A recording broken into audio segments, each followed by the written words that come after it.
रानी हमर अंगना कहिया हे भइये, मैया रानी हमर अंगना कहिया हे भइये।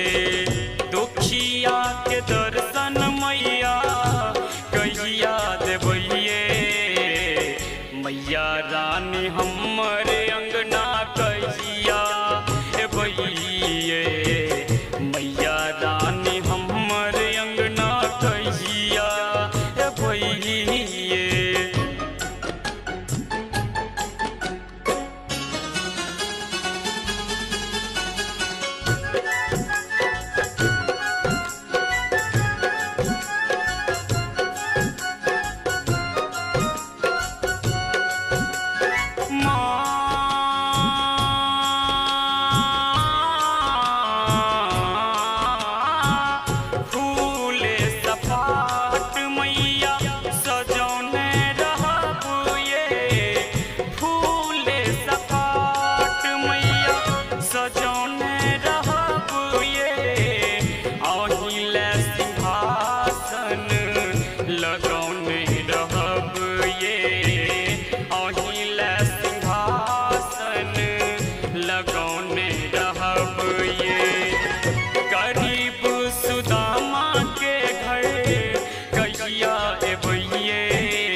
मैया रानी हमर अंगना कहिया हे भइये, मैया रानी हमर अंगना कहिया हे भइये।